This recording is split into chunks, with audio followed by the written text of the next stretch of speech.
Shalom umat Tuhan dimanapun berada hari ini. Tema firman yang akan saya bawakan hari ini adalah mengenal Allah.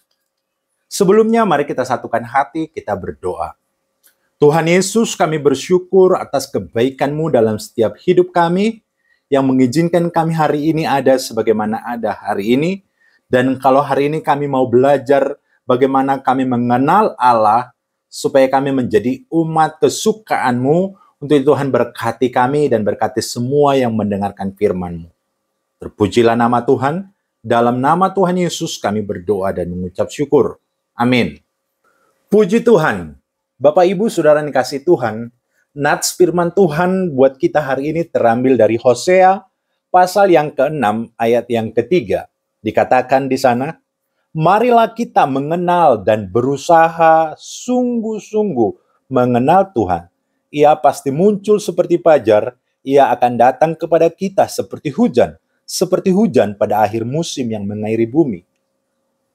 Kitab Hosea, kalau kita melihat hari ini apa yang dikatakan oleh Hosea, marilah kita mengenal, bukan hanya mengenal, berusaha sungguh-sungguh mengenal Allah.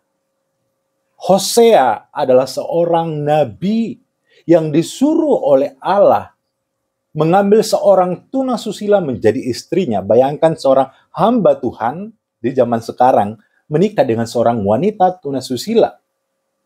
Itu mungkin akan menjadi bahan pembicaraan, bahan gosip yang sangat hot, viral. Ini bukan hanya wanita tunasusila biasa. Kalau tunasusila yang sudah bertobat mungkin sah-sah saja. Tapi Alkitab mencatat ini adalah wanita tunasusila yang belum bertobat. Bahkan setelah menikah dengan Hosea pun dia masih mencari laki-laki lain. Tapi ketika Tuhan menyuruh Hosea, dia berani mengambil tindakan itu, dia berani melakukannya karena ia mengenal siapa Allah yang menyuruhnya.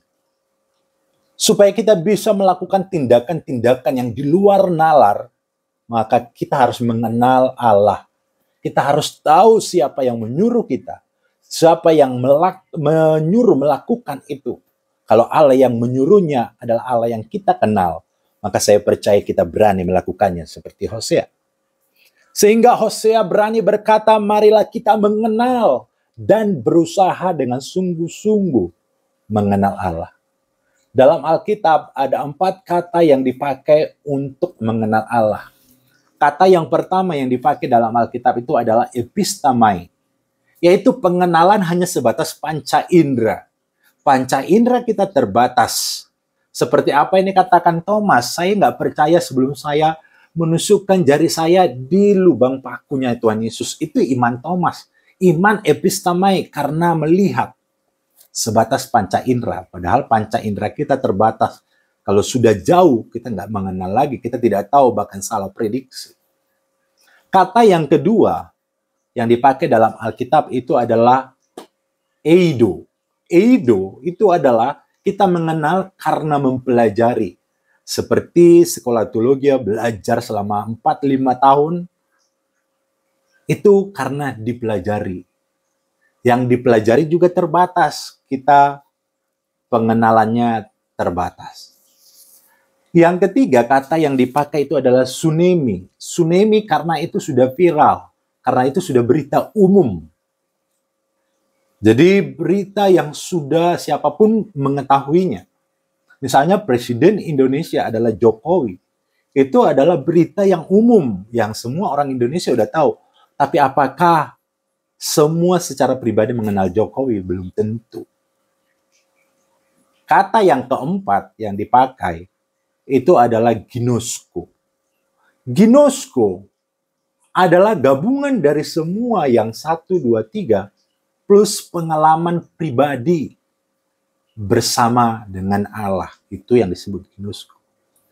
Karena belajar, karena itu udah viral, kemudian pengalaman melalui panca indera, dan juga karena ada hubungan pribadi, pengalaman pribadi bersama dengan Allah, itulah ginosko. Suatu hari, si A datang kepada si B berkata seperti ini, "Halo, Kalian dengar nggak berita yang lagi viral? Bahwa ada seorang laki-laki melompat dari satu mall di kota Bandung. Kemudian si B bilang, iya, saya melihatnya di berita. Di salah satu berita di Kompas kah atau di Facebook, saya melihatnya. Kata si B. Kemudian si C datang. Oh, kalian cuman baca, cuman dengar saja. Saya ada saat kejadian itu. Saya melihat anak itu melompat dari gedung itu. Bahkan saya pegang tangannya, saya bantu dia berdiri, kata si C. Tapi si D datang. Dia bilang, wah, ternyata kalian tahu berita itu. Kalian tahu siapa yang melompat itu. Saya yang melompat itu, katanya. Jadi dari cerita ini kita tahu bahwa yang disebut ginosko, yang punya pengalaman pribadi, itu adalah si D. Dia pelakunya. Bukan hanya dengar, bukan hanya dipelajari. Sedangkan si A, karena berita itu sudah viral, sudah pengetahuan umum, itu yang disebut dengan tsunami. Sedangkan si B, karena dia belajar dari berita, belajar dari media sosial, itu yang disebut dengan eido.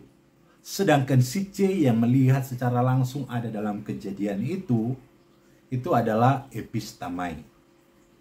Sedangkan kata yang dipakai Hosea di sini itu berbicara mengenal Allah di sini itu adalah ginosko. Bagaimana umat Tuhan itu bisa mengenal secara ginosko. Karena kita akan memperlakukan seseorang sebagaimana kita mengenal dia. Kalau kita mengenal dia sebagai bos kita, maka kita akan memperlakukan dia sebagai bos. Demikian juga Allah. Kita akan memperlakukan Allah sejauh mana kita mengenal Allah. Jadi terlihat dari hidup kita. Hidup yang mengenal Allah, pasti perilakunya, cara dia memperlakukan Allah, itu akan terlihat bagaimana ia mengenal Allah. Amin buat firman Tuhan. Jadilah kita menjadi orang-orang yang ginosko dengan Tuhan. Amin buat firman Tuhan. Bapa, kami bersyukur atas kebenaran firman-Mu. Engkau mengajarkan kami hari ini supaya kami mengenal Allah yang sesungguhnya. Supaya kami bukan hanya karena belajar, karena dengar, tapi kami benar-benar mengalami secara pribadi bersama dengan Tuhan. Terpujilah nama Tuhan, dalam nama Yesus kami berdoa dan mengucap syukur. Amin. Tuhan Yesus memberkati. Shalom.